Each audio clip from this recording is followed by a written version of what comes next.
Bismillah. Assalamualaikum warahmatullahi wabarakatuh. Innal hamdalillah nahmaduhu wa nasta'inuhu wa nastaghfiruh wa na'udzu billahi min shururi anfusina wa sayyiati a'malina.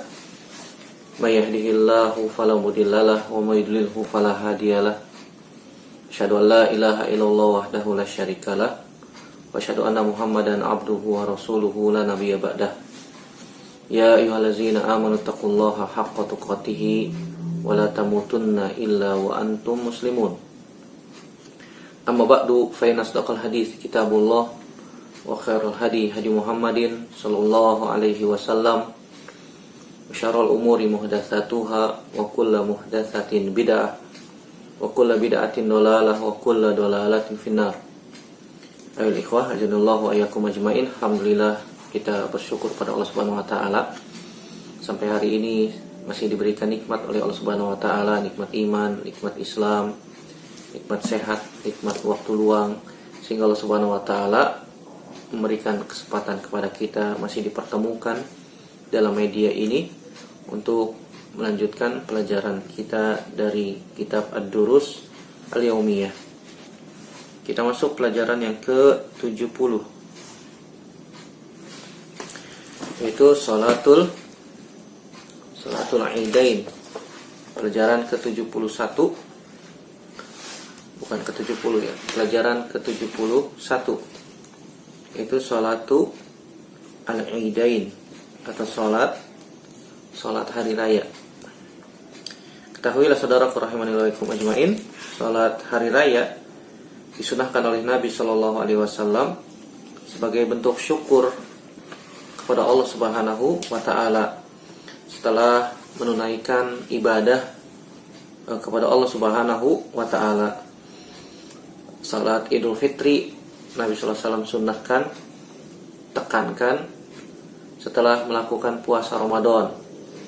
Adapun salat Idul Adha Nabi sallallahu alaihi wasallam sunnahkan dan sangat ditekankan untuk melakukannya setelah melakukan haji. Dan ada beberapa hukum yang harus kita ketahui dalam masalah salat Aidain ini. Yang pertama tentang masalah hukum, para ulama berbeda pendapat. Ada yang mengatakan wajib, ada yang mengatakan sunnah muakkadah. Tapi yang lebih mendekati kebenaran adalah sunnah muakkadah, tidak sampai derajat wajib. Adapun yang mengatakan wajib berdalil bahwasanya Nabi SAW memerintahkan kaum laki-laki ataupun perempuan untuk mengerjakannya, sampai wanita-wanita yang perawan, yang sudah balik, yang haid, untuk senantiasa keluar untuk menyaksikan sholat id.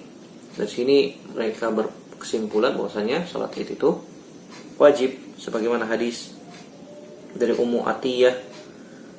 Beliau radhiyallahu ta'ala anha mengatakan, umirna an nukhrija al-awatifa wa zawatil khudur.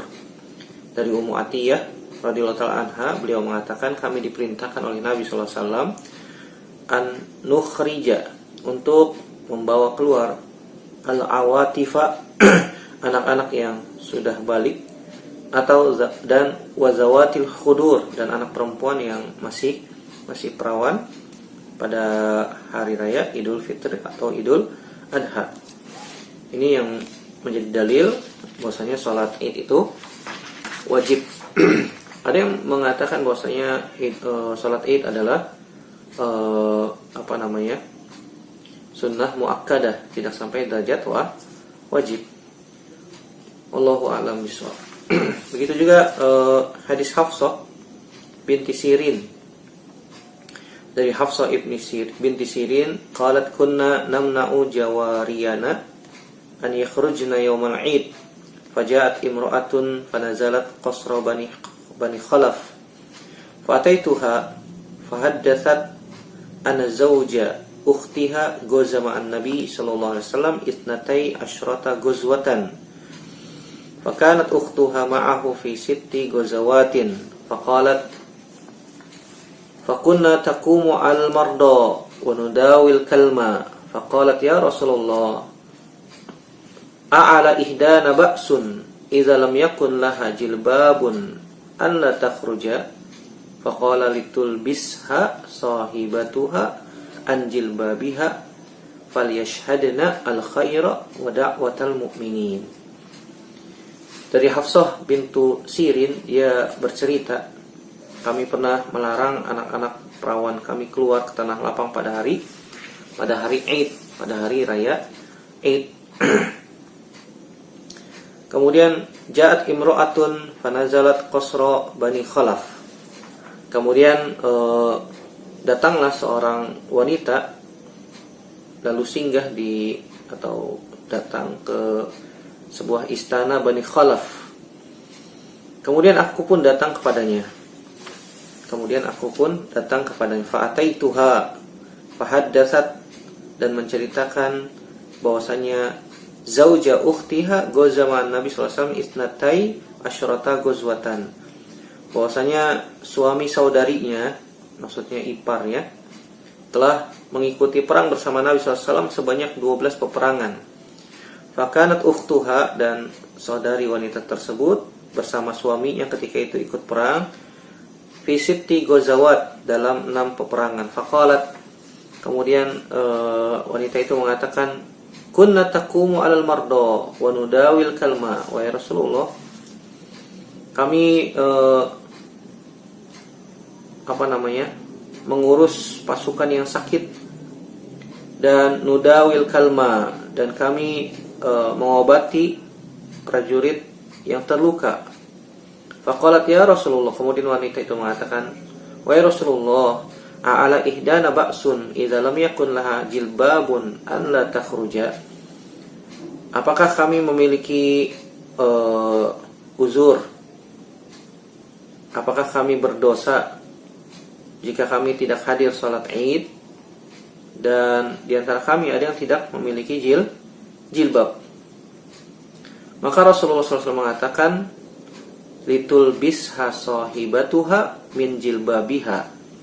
Hendaknya temannya memberikan pinjaman jilbab kepadanya.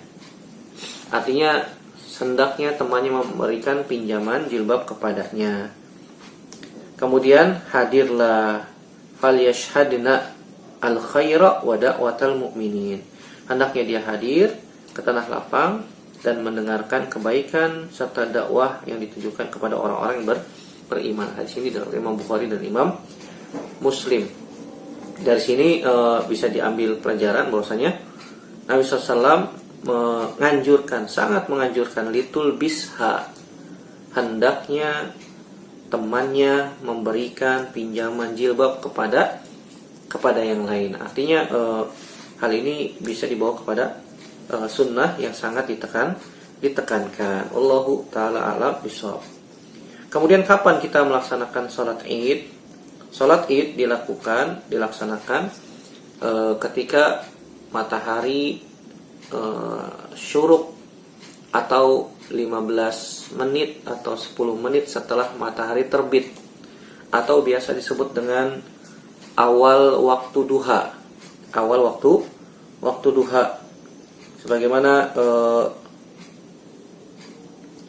hadis Yazid bin Khumair Ar-Rahabi, dia mengatakan, kharaja Abdullah ibni Busr sahibu Rasulillah sallallahu alaihi wasallam an-nasi fi yaumi Aidil Fitri aw Adha fa ankara ibta' al-imam faqala inna kunna qad faradna sa'atana hadhihi wa dhalika hina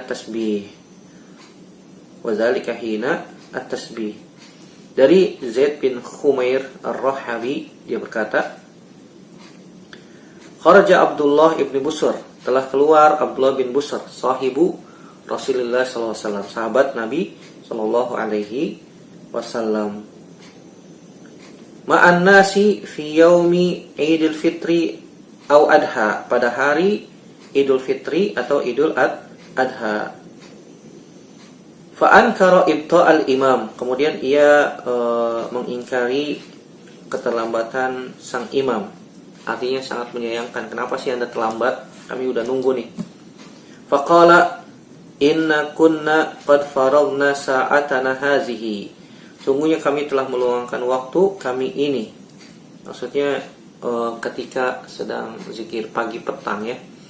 Ketika zikir pagi petang, dan waktu itu sampai masuknya waktu duha.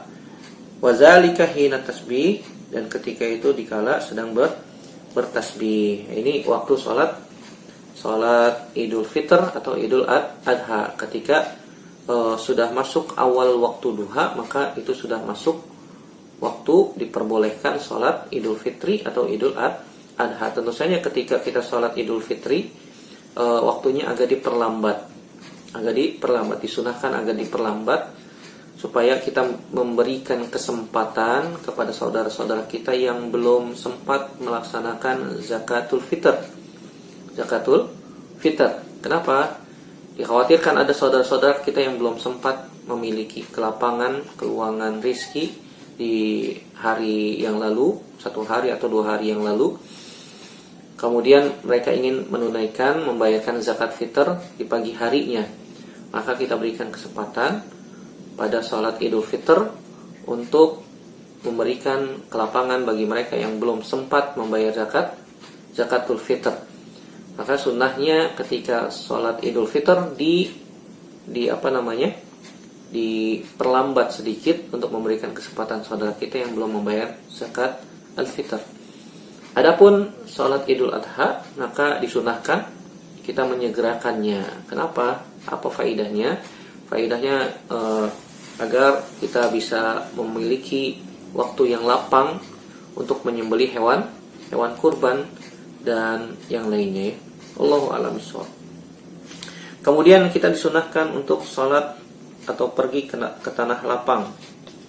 Untuk pergi ke tanah lapang. Sebagaimana hadis-hadis yang sangat banyak, Nabi Shallallahu alaihi wasallam memerintahkan kita untuk salat Idul Adha atau Idul Fitr di musolla. Musolla maksudnya adalah tempat yang kosong. Tempat yang kosong yang tidak ada bangunan, tidak ada tumbuh-tumbuhan. Kalau zaman kita disebutnya lapangan atau tempat yang kosong yang bisa digunakan untuk sholat. Untuk sholat, tidak ada bangunan, tidak ada tumbuh-tumbuhan. Bukan di masjid. Ini sunnah Nabi sallallahu alaihi wasallam mengerjakan salat Id. Ustaz, kalau hujan gimana Ustaz? Hujan deras. Nah, ini beda lagi ceritanya ya. Kalau misalnya hujan deras atau ada sesuatu yang dibutuhkan, maka dibolehkan kita salat di masjid. Dibolehkan ketika ada hajat, misalnya hujan besar, ataupun kemarin ketika masa pandemi tidak diperbolehkan berkumpul di tanah lapang ataupun yang lain, maka boleh dikerjakan ketika itu di masjid. Asalnya, maka kembali ke asal, yaitu salat sunnah Idul Fitr atau Idul Adha di tanah lapang. Kemudian apakah perlu dikumandangkan azan? Jawabannya tidak perlu. Salat Id tidak ada azan, tidak ada qomat, tidak ada azan dan tidak ada qomat. Sebagaimana hadis Jabir bin Samurah radhiyallahu ta'ala anhu yang diriwayatkan oleh Imam Muslim. Begitu juga hadis Jabir bin Abdullah, begitu juga hadis Abdullah bin Abbas radhiyallahu ta'ala anhum ajmain menyebutkan bahwasanya salat Id, Idul Fitr atau Idul Adha tidak ada azan dan qomat. Adapun hadis Jabir bin Samurah radhiyallahu ta'ala anhu yang diriwayatkan Imam Muslim, Nabi SAW, Jabir bin Samurah mengatakan, "Shallaitu ma'a Rasulillah sallallahu alaihi wasallam ala idaini ghairu marratin wala marratain bila adzanin wala iqamatin." Kata Jabir bin Samurah radhiyallahu ta'ala anhu, dia mengatakan, saya pernah salat bersama Rasulullah sallallahu alaihi wasallam, salat Idain, itu Idul Fitr dan Idul Adha, bukan hanya sekali atau 2 kali, tetapi sering ya. Bila azanin wala iqamah, tidak ada azan dan tidak ada iqamah, tidak ada azan dan tidak ada iqamah. Begitu juga hadis Jabir bin Abdullah radhiyallahu taala anhuma, an la azana lis-salati yaumal fitri hina yakhrujul imamu wala ba'da ma yakhruju wala iqamata wala nidaa wala syai'a la nidaa yauma idzin wala iqamata. Kata dari Jabir bin Abdullah bahwasanya tidak ada azan untuk sholat yaumul fitr, itu Idul Fitr. Hina yakhrujul imam, ketika imam belum hadir atau sudah datang. Wala ba'da ma yakhruju wala iqamata wala nidaa wala syai'a.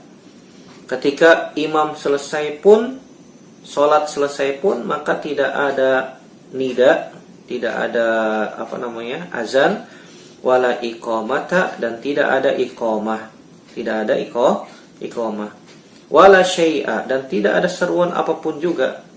La nidaa yauma idzin wala iqamah, tidak ada azan, tidak ada iqamah. Hadis ini diriwayatkan Imam Muslim. Begitu juga hadis Abdullah bin Abbas radhiyallahu anhuma, beliau mengatakan lam yakun yu'adzinu yaumal fitri wala yaumal adha.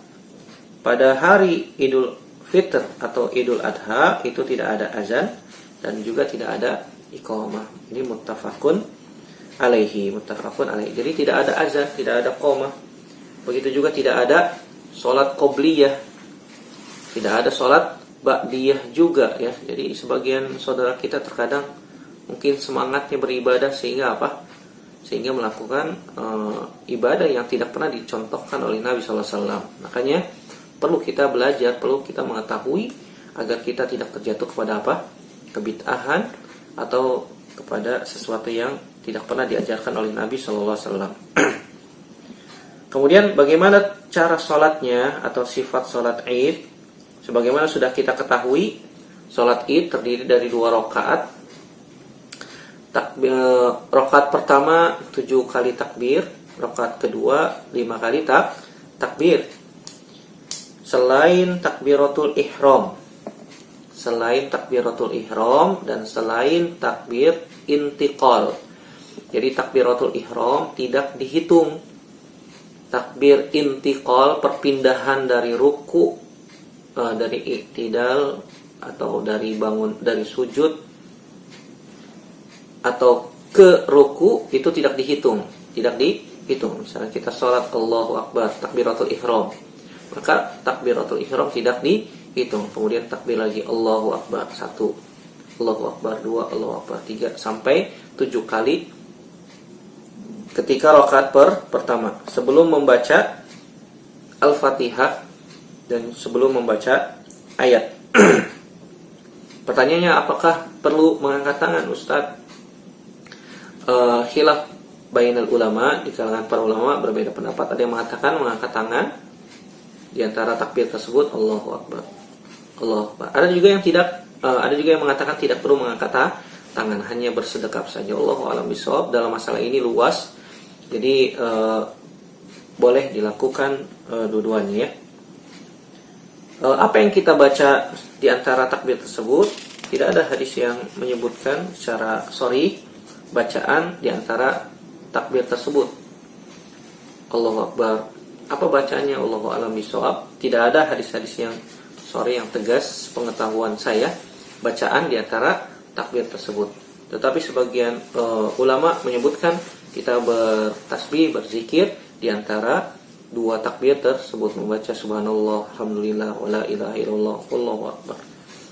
Allahu a'lam bishawab. Begitu juga di rakaat kedua, takbirnya 5 kali, sebanyak 5 kali selain takbir intiqal, dan selain takbir ketika mau ruku, sebagaimana hadis-hadis yang disebutkan oleh para sahabat, diantaranya Amr bin Shu'aib dari bapaknya, dari kakeknya, karena Rasulullah SAW kabbara fil idaini sab'an fil ula wa khamsan fil akhirah.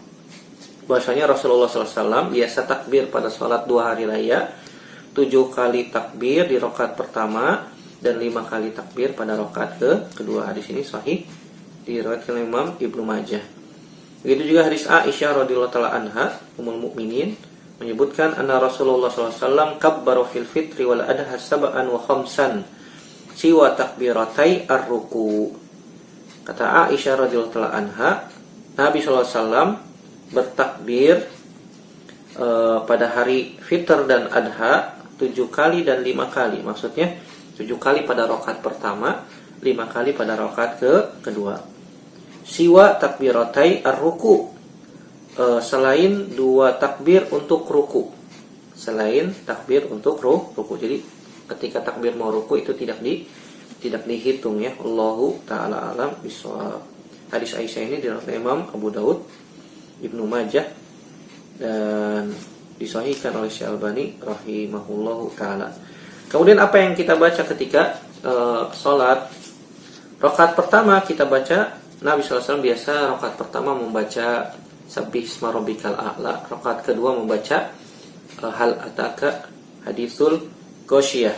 Dan terkadang Nabi juga SAW di rakaat pertama membaca surat Qaf, rakaat kedua membaca surat Iqtarabatis Sa'ah. Sebagaimana hadis-hadis yang diriwayatkan dari Nu'man bin Bashir, begitu juga dari Ubaidullah bin Abdullah.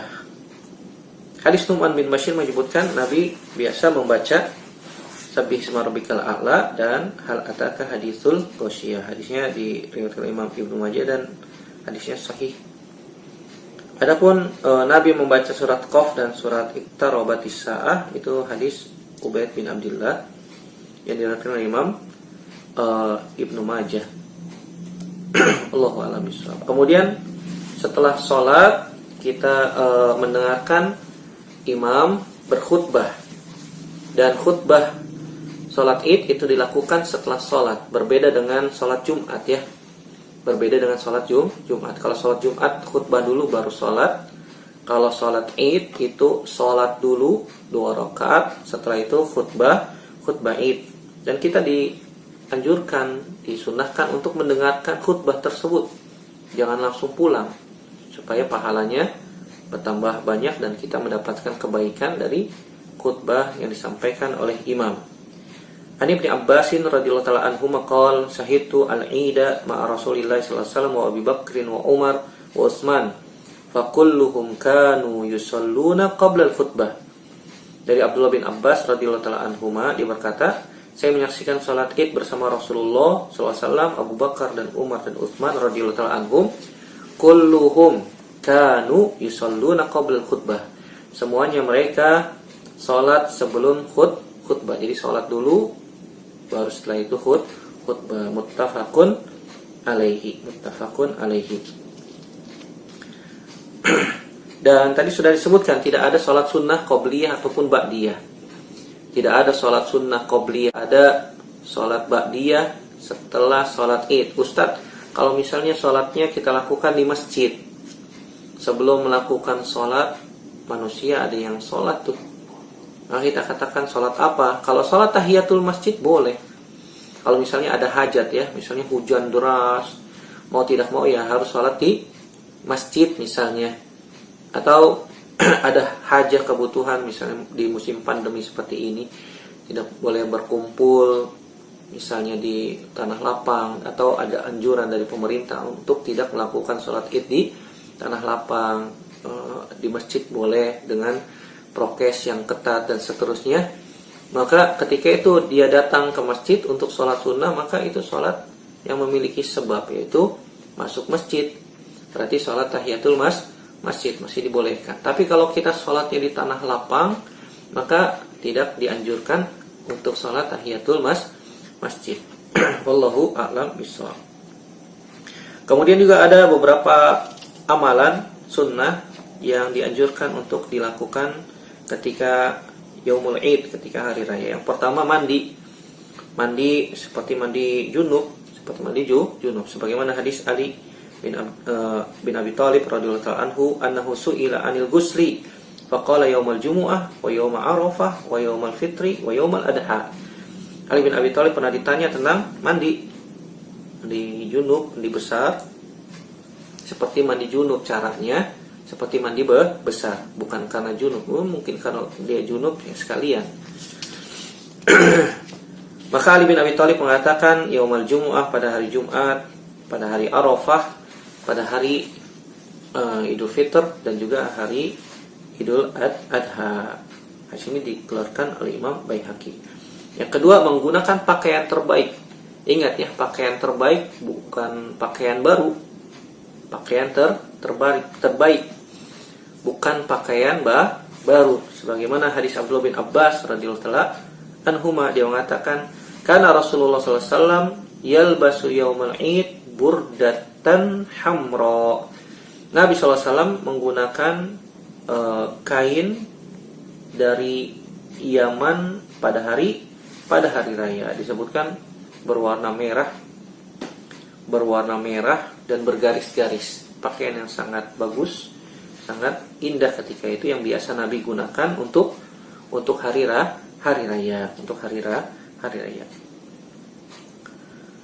Yang ketiga, makan sebelum berangkat pada hari Idul Fitr. Disunahkan makan beberapa butir kurma atau beberapa teguk air untuk menunjukkan bahwasannya hari tersebut adalah hari berbuka, bukan hari berpuasa.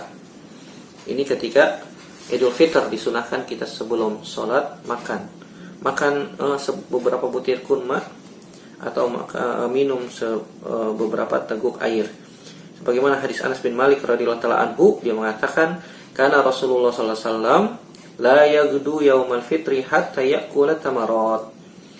Anas bin Malik radhiyallahu taala anhu mengatakan, Nabi sallallahu alaihi wasallam la yaghdu, tidak berangkat, tidak pergi, yaumal fitri, pada hari Idul Fitr, hatta ya'kula tamarat, sampai beliau makan beberapa butir kurma. Hadis ini dikeluarkan oleh Imam Tirmidzi dan hadisnya sahih. Adapun Idul Adha, maka makannya ditangguhkan, ditunda sampai sholatnya selesai, agar kita bisa makan sarapan dengan daging yang kita sembelih. Sebagaimana hadis Abu Buraidah radhiyallahu ta'ala anhu, dia mengatakan, anna Rasulullah sallallahu alaihi wasallam kana la yakhruju yaumal fitri hatta yat'ama wa la yat'amu yauman nahri hatta yadhbaha. Nabi sallallahu alaihi wasallam tidak keluar menuju salat Idul Fitri sampai makan. Tadi disebutkan hadis Anas, ya'kulat tamarat, beberapa butir kurma. Dan Nabi sallallahu alaihi wasallam tidak keluar pada hari Fitr, maksudnya tidak makan pada hari Yaumul Adha sampai Nabi SAW menyembelih hewan kurbannya. Artinya sebelum Idul Fitri kita disunahkan makan beberapa butir kurma, makan ringan. Adapun sebelum Idul Adha tidak disunahkan ya. Makanya nanti setelah menyembelih, agar kita bisa makan hewan sembelihan kita. Yang selanjutnya, sunah-sunah ketika Yaumul Id adalah melewati jalan yang berbeda.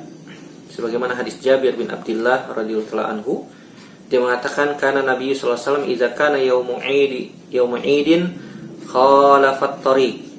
Nabi sallallahu alaihi wasallam biasa pada hari raya beliau menyelisihi jalan antara berangkat dan jalan antara pulang.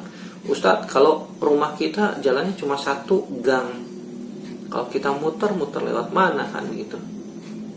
Ditutup, nggak ada jalan lain kecuali jalan itu. Ya udah, mau gimana? Masa harus lewat tembok loncat, kan nggak mungkin. Ya mau tidak mau itu darurat ya, darurat. Kecuali kalau rumahnya ada jalan lewat kanan bisa, lewat kiri bisa. Nah ini tentu saja lebih utama antara jalan berangkat dengan jalan pulang dibedakan. Allahu a'lam bishawab. Kemudian disunahkan juga bertakbir pada hari raya.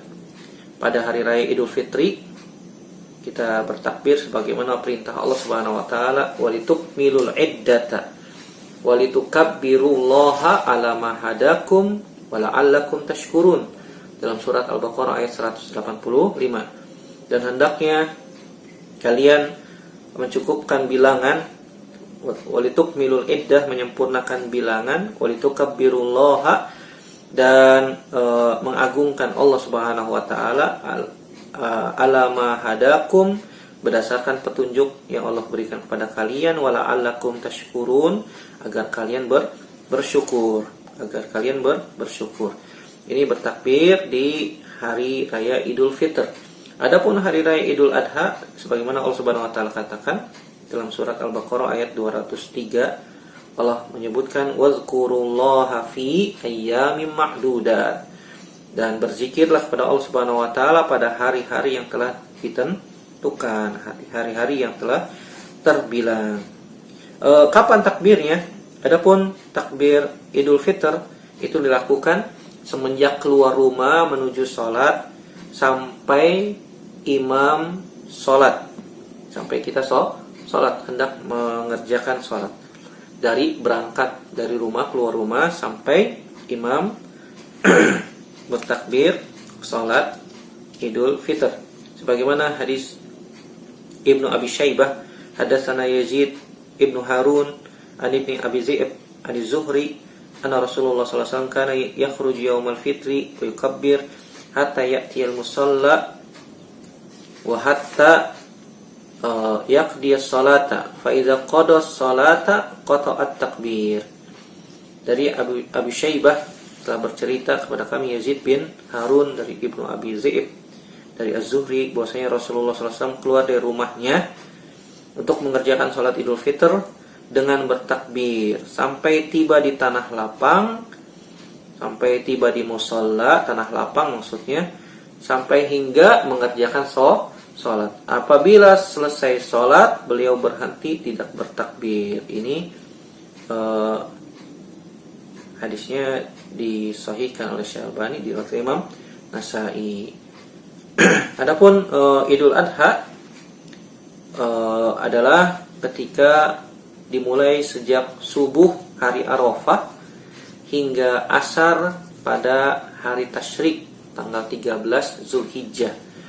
Jadi agak panjang ya, kalau takbir Idul Adha itu agak panjang. Sebagaimana hadis-hadis yang diriwayatkan dari Ali bin Abi Thalib, Abdul bin Abbas, Abdul bin Mas'ud radhiyallahu taala anhum ajmain. Adapun sigo takbir, redaksi takbir ini fleksibel. Ada yang lafaznya genap sebagaimana ditetapkan dalam riwayat Abu Mas'ud, dan juga di tempat yang lain dengan sanad yang lain disebutkan dengan lafaz takbir 3 kali. Ini masalahnya luas, dibolehkan ya. Dibolehkan. Adapun genap misalnya Allahu Akbar, la ilaha illallah, Allahu Akbar walillahil hamdu, dan seterusnya. Jadi dibolehkan genap, dibolehkan kan ganjil. Allahu ta'ala a'lam bishawab. Ini yang berkaitan tentang sholat Id, Idul Fitr dan Idul Adha secara ringkas yang bisa kita bahas pada kesempatan kali ini. Semoga bermanfaat yang kita bahas, dan semoga Allah Subhanahu wa taala memberikan kepada kita ilmu yang bermanfaat dan bisa mengamalkan ilmu yang telah kita dapatkan. Yang benar tentu saja datangnya dari Allah Subhanahu wa taala saja. Yang salah dan khilaf itu murni dari saya pribadi, dan kita bertaubat kepada Allah Subhanahu wa taala dari kesalahan-kesalahan kita, dan semoga Allah Subhanahu wa taala menutup umur-umur kita dengan husnul khotimah, dan semoga Allah Subhanahu wa taala kembali mengumpulkan kita, menghimpun kita semuanya di dalam surganya Allah tanpa hisab dan tanpa azab. Amin ya rabbal alamin. Kita tutup dengan doa kafaratul majlis. Subhanaka Allahumma wa bihamdika asyhadu an la ilaha illa anta astaghfiruka wa atubu ilaik. Wassalamualaikum warahmatullahi wabarakatuh.